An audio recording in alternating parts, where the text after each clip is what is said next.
आज हम जानने वाले हैं एक ऐसी खाद के बारे में कि किसान साथियों आपको बहुत ही फ़ायदा होने वाला है इस जानकारी से।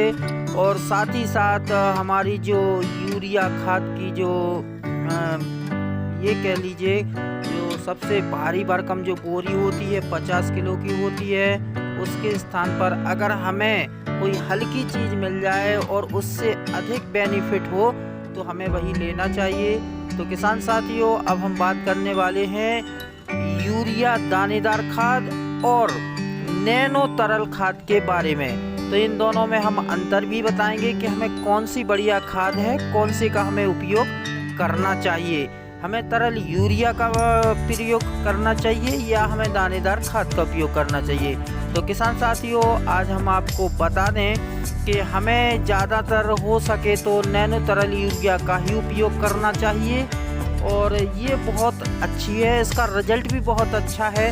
तो किसान साथियों, चलिए जानते हैं आगे हम कि हमें इसकी जानकारी से क्या सीख मिलती है। चलिए किसान साथियों जानते हैं।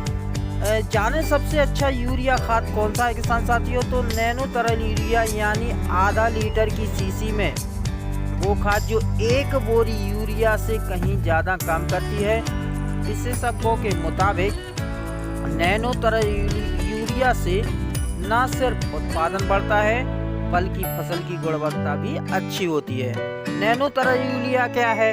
तो किसानों के लिए कैसे वो फायदेमंद है, नैनो तरल यूरिया का छिड़काव कैसे करना चाहिए, चलिए किसान साथियों जानते हैं। तो नैनो तरल यूरिया यानी आधा लीटर की सीसी में वो खाद जो एक बोरी यूरिया से कहीं ज़्यादा काम करती है। विशेषज्ञों के मुताबिक नैनो तरल यूरिया से न सिर्फ उत्पादन बढ़ता है किसान साथियों बल्कि फसल की गुणवत्ता भी अच्छी होती है। किसान साथियों, नैनो तरल यूरिया दानेदार यूरिया से सस्ती है। किसान साथियों, नैनो तरल यूरिया उपज बढ़ाने का एक साधन है, ये उपज की गुणवत्ता बढ़ाने का साधन है। साथ ही इससे खेती की लागत भी कमी आती है, खेती की लागत में भी कमी आती है।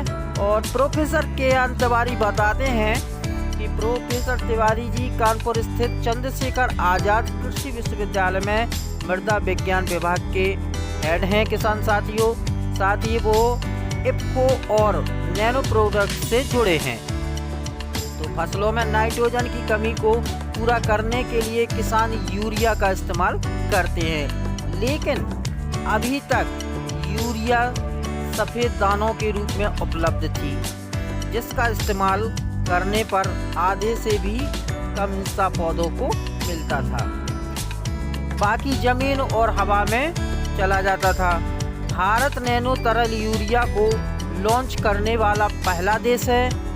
मई 2021 में Indian farmers fertilisers co operative limited IFFCO ने इसे लॉन्च किया था। किसान साथियों, इससे पहले नैनो तरल यूरिया को 94 से ज़्यादा फसलों को देश भर में 11,000 कृषि क्षेत्र परीक्षण FFT पर परीक्षण किया गया है। किसान साथियों, इसके बाद आम किसानों को ये दिया गया है।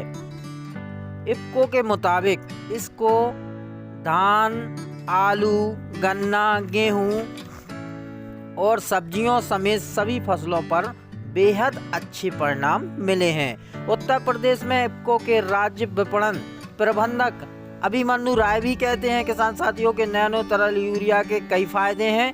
सबसे बड़ा फायदा यह है कि धान, गेहूं, तिलहन और सब्जियां जो भी उगाई जाती हैं उनकी क्वालिटी बढ़ती है। किसान साथियों, 500 लीटर की यूरिया की सीसी पूरे 1 एकड़ खेत के लिए काफ़ी है। किसान साथियों, साथ में इसका प्रयोग करने से पर्यावरण, जल और मिट्टी में जो प्रदूषण हो रहा है वो भी नहीं होगा। किसान साथियों, वो आगे बताते हैं इसका ट्रांसपोर्टेशन और रखरखाव का खर्च भी बहुत कम आता है। किसान साथियों, अगर पहले किसान को 10 बोरी यूरिया ले जाना हो तो ट्रैक्टर लाना पड़ेगा किसान साथियों, लेकिन नैनो तरल यूरिया की 10 बोतलों को किसान एक झोले में रखकर मोटरसाइकिल पर लेकर आसानी से जा सकता है। किसान साथियों, राय के मुताबिक अभी एक रैंक 52,000 बोरी तो पूरी ट्रेन में आती है, लेकिन नैनो तरल यूरिया की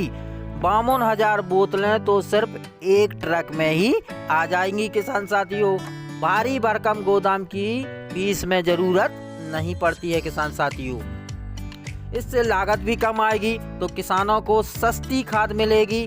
किसान भाइयों, आप नाइट्रोजन की खुराक पूरी करने के लिए मुख्य रूप से यूरिया का इस्तेमाल करते हैं। शायद आपको ये जानकारी नहीं होगी कि जो यूरिया आप डालते हैं, रबी की फसलें गेहूं, सरसों, मटर, मसूर इत्यादि मुश्किल से मुश्किल 40 से 50% फसल उपयोग कर पाती हैं, जबकि खरीफ की फसलें धान, मक्का 25 से 30% इस्तेमाल कर पाती हैं।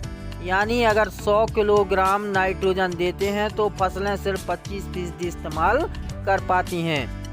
बाकी का 75% गैस बनकर हवा में ही उड़ जाता है। किसान साथियों, या पानी की अधिकता होने पर वो फसल की जड़ों के नीचे चला जाता है, पौधे उसका उपयोग नहीं कर पाते हैं। किसान साथियों, वो कहते हैं नैनो यूरिया का आविष्कार इन्हीं सब खामियों को दूर करने के लिए किया गया है।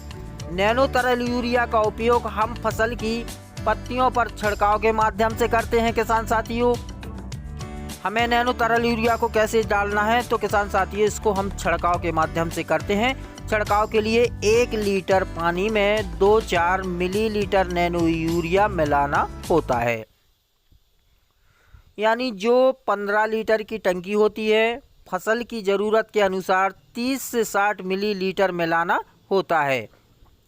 एक फसल में 2 बार नैनो यूरिया का छिड़काव करना चाहिए। वैज्ञानिकों के मुताबिक नैनो तरल यूरिया के कणों का साइज इतना कम है कि पत्ती से धीरे पौधों में प्रवेश कर जाता है। जब पत्तियों पर इसका छिड़काव करते हैं तो सारा का सारा नाइट्रोजन पत्तियों को स्टोमेटा रंध्र और फ्लोएम है, उसमें इसकी साइज बहुत छोटी रहती है, तो जिससे सीधे से पत्तियों में प्रवेश हो जाता है और पौधों की ज़रूरत के अनुसार नाइट्रोजन को रिलीज करता है। जबकि दानेदार यूरिया का नाइट्रोजन सिर्फ 1 हफ्ते तक काम में आता है। किसान साथियों, जो हम दानेदार यूरिया का छिड़काव करते हैं उसका असर सिर्फ 1 हफ्ते तक रहता है। तो किसान साथियों, ये थी नैनो तरल यूरिया के बारे में संपूर्ण जानकारी। किसान साथियों, अब हमें नैनो तरल यूरिया का ही उपयोग करना है। इससे फसल बहुत बेस्ट होती है और ये हमें सस्ती भी पड़ती है। जानकारी किसान साथियों, दानेदार यूरिया के स्थान पर नैनो तरल यूरिया का प्रयोग करें। किसान साथियों, नैनो तरल यूरिया दानेदार यूरिया से बहुत सस्ता पड़ता है और इसका रिजल्ट भी 1 नंबर का है। तो किसान साथियों, कैसी लगी जानकारी? अगर अच्छी लगी हो तो हमारे चैनल को लाइक कर लें और चैनल को सब्सक्राइब कर लें। तो फिर मिलते हैं किसान साथियों किसी जानकारी के साथ अगले वीडियो में। तब तक के लिए नमस्कार किसान साथियों।